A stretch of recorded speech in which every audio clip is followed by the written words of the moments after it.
SSC চাকরি বাতিল বহাল। রাজ্য এসএসসি সহ চাকরিহারাদের ডজন ডজন রিভিউ পিটিশন খারিজ করে দিল সুপ্রিম কোর্ট। বিচারপতি সঞ্জয় কুমার ও বিচারপতি সতীশ চন্দ্র শর্মার বেঞ্চ জানিয়ে দিল, রায় পুনর্বিবেচনার আবেদনের কোনো গ্রহণযোগ্যতা নেই। অর্থাৎ এসএসসির নতুন নিয়োগ প্রক্রিয়া বাধাহীন।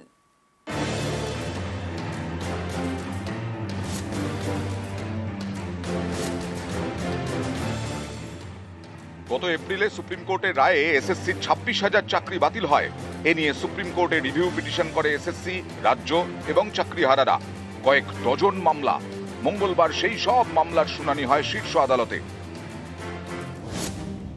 বিচারপতি সঞ্জয় কুমার এবং বিচারপতি সতীশ চন্দ্র শর্মার বেঞ্চ সমস্ত রিভিউ পিটিশন বাতিল করে দেয়। শীর্ষ আদালত জানিয়েছে, বাগ কমিটি রিপোর্টে দুর্নীতির প্রমাণ মিলেছে। সিবিআই তদন্তেও নিয়োগে গাফিলতির তথ্য সামনে এসেছে। আসল ওএমআর এবং মিরর ওএমআর কোনোটাই নেই। এতে স্পষ্ট নিয়োগ প্রক্রিয়া শুদ্ধভাবে হয়নি। সেই কারণে সুপ্রিম কোর্ট আগেই চাকরি বাতিল করেছে। তাই রায় পুনর্বিবেচনার আবেদনের গ্রহণযোগ্যতাই নেই। রিভিউ পিটিশন ডিসমিস করেছেন, তার কারণ হচ্ছে বাগ কমিটি রিপোর্ট এবং সিবিআই তদন্ত থেকে পরিষ্কার হয়েছে যে এই গোটা নিয়োগ প্রক্রিয়ায় কিভাবে দুর্নীতি হয়েছে। অরিজিনাল ওএমআর শিট নেই, ইভেন স্ক্যান কপিও নেই, যেটা কলুষিত নিয়োগ প্রক্রিয়া, যেখানে টেন্টেড আনটেন্টেড কোনোভাবেই পৃথকীকরণ করা যাচ্ছে না। আমাদের যে লিগাল ইয়ার্ডস্টিকগুলো রয়েছে, যে error on the face of the record হওয়া প্রয়োজন, ওই জাজমেন্টের কোথায় এরর ছিল, পুনর্বিবেচনা করার কোনো প্রকার জায়গা নেই। তাই মহামান্য বিচারপতিরা সেই অ্যাপ্লিকেশনগুলো ডিসমিস করে দিয়েছে, রিভিউ পিটিশন ডিসমিস করেছে।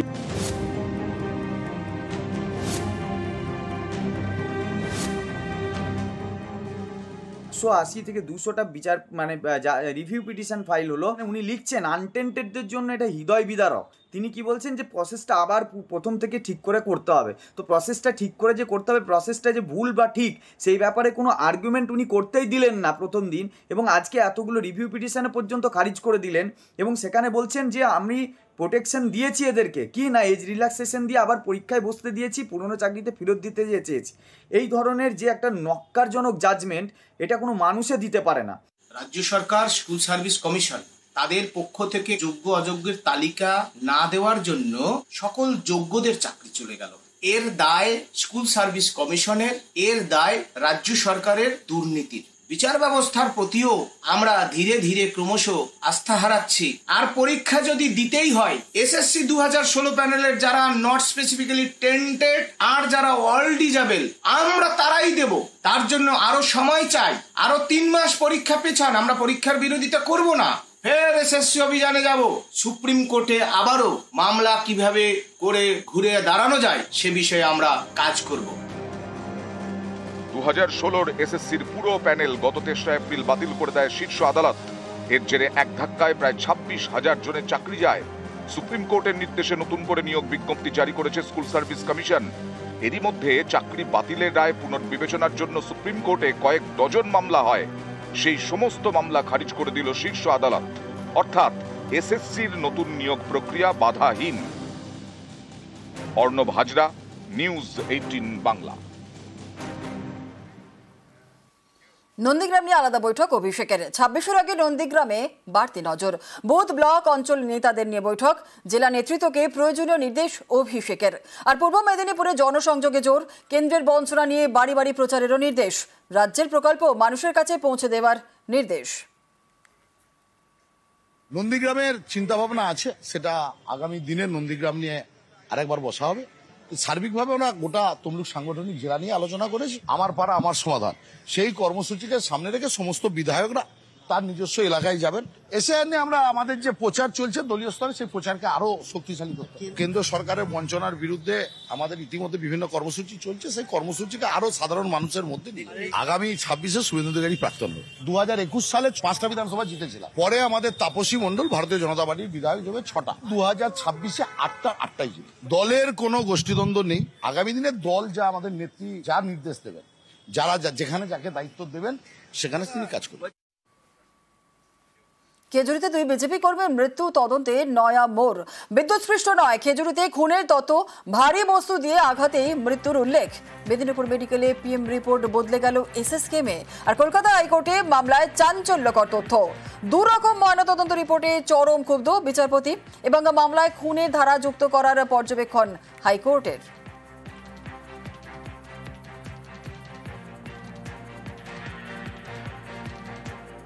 দুজনের মৃত্যুর ব্যাপারে আমরা একটা প্রেয়ার করেছিলাম রিট পিটিশন দিয়ে। সেকেন্ড পোস্টমর্টম করা হয়, যেখানে ফার্স্ট পোস্টমর্টম বলছে যে ইলেকট্রিকিউশন হয়েছে, আর বেশ কয়েকগুলো ইনজুরি যেটা পিঠের ওপরে আছে ভিকটিমের, সেটার ব্যাপারে কিছু বলা নেই। সেই সেকেন্ড পোস্টমর্টমে বলছেন সেই ইনজুরিগুলোর ব্যাপারে, আর বলেছেন যে এটা মারধরের থেকেও এই কেসটা হতে পারে। সো দেয়ারফর এই যে দুটো কন্ট্রাডিক্টরি ভিউয়ের জন্য এখন কোর্ট সেটাকে বিচার করবে আগামী দিন, কালকে 3:30টার সময় আবার মামলাটাকে রেখেছে। কিন্তু এটা ঠিক যে একটা সেকেন্ড পোস্টমর্টম এসছে সামনে, যেখানে একটা পুরোপুরি ডিফারেন্ট ভিউ এসছে, যেখানে হিস্ট্রি অফ অ্যাসল্ট পাওয়া গেছে। খেজুরির কেসে আমরা প্রথম থেকে বলেছি পিঠে দাগ, মাথায় হেড ইঞ্জুরি এগুলো আছে। দ্বিতীয় পোস্টমর্টম পশ্চিমবঙ্গ সরকারের হসপিটালেই হয়েছে এসএসকেএমে। দ্বিতীয় পোস্টমর্টমে পরিষ্কার হেড ইঞ্জুরি, পিঠে কাটার দাগ ইত্যাদি পরিষ্কার বলা হয়েছে। আমরা আশা করব যে কলকাতা আদালত, হাইকোর্ট, সিঙ্গেল বেঞ্চ তারা এটা সিবিআইকে বা কোর্ট মনিটরিং কোনো সেন্ট্রাল এজেন্সিকে দেবে। আমি এর অন্তিম কিনারা পর্যন্ত যাতে জাস্টিস পায় পরিবারগুলো, তার জন্য যা করার করব। ফের বিতর্কে দিলীপ বর্মন। নিজের এলাকায় দাদাগিরি মেয়র পরিষদের। স্থানীয় বাসিন্দার বাড়ির দরজা আটকে নির্মাণ বাধা দিলে হুমকির অভিযোগ দিলীপ বর্মনের বিরুদ্ধে। আচ্ছা আচ্ছা তুমি বলো না, গরম দেখাচ্ছি না, বলো তুমি, বলো তুমি, কথা বলো, তুমি কথা বলো। হ্যাঁ হ্যাঁ, আমরা চুরি করে বসি নাই, বাড়ির ট্যাক্স দিচ্ছি, সবকিছু আছে, রেস্ট্রি জায়গা। হ্যাঁ রেস্ট্রি জায়গা। হ্যাঁ বলো তুমি, তুমি হ্যাঁ হ্যাঁ নিয়ে আসবো তো, আরে আসবো তো। হ্যাঁ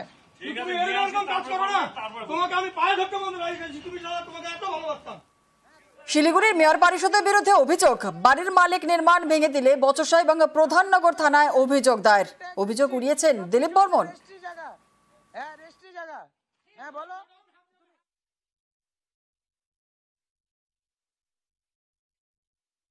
হঠাৎ দিকে ওই পাশের বাড়ির মহিলা, তো উনি এসে কি করলো, চিল্লাচিল্লি গালাগালি শুরু করলো। তার স্বামী আসলো, পাশে যে দেওয়ালটা, ওই দেওয়ালটা ভাঙলো। তো পরে এখন আমি কারোর মাধ্যমে শুনি যে আমার নামে কেস করেছে। কেস তো কেন করছে, কেন এরা এত বাড়াবাড়ি করছে সেটা আমি জানি না, কিন্তু কয়েকদিন ধরে পার্টির মধ্যে একটা সমস্যা হচ্ছে বলে পার্টির তরফ থেকে এদেরকে উস্কানিতে এগুলো কাজ করাচ্ছে। আর এগুলো না করালে তো তারা তো এভাবে করতে পারে না। আর এটা যদি আমার মেয়ে বাউন্ডারিটা করেছে, কেন করেছে, তার সেখানে স্কুটি রাখছে, সেই ভদ্রমহিলা তার রুখে এসে সেটা ফেলে তার লুকিং গ্লাস ভেঙে ফেলে।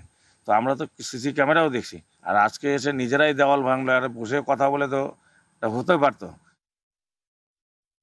ডিটেল খোঁজ নেব, খোঁজ নিয়ে আমি দেখছি ব্যাপারটা। আমি জাস্ট নাও শুনলাম, আমি জিনিসটা আগে দেখি। দিলীপ বর্মনের অভিযোগ যে দল এটা করাচ্ছে, দল উস্কানি দিয়ে নাকি ওনাকে দিয়ে এফআইআর করিয়েছে, সেটা আমি জানি না, জেনে কোনো বিষয়টি খতিয়ে দেখার আশ্বাস মেয়রের।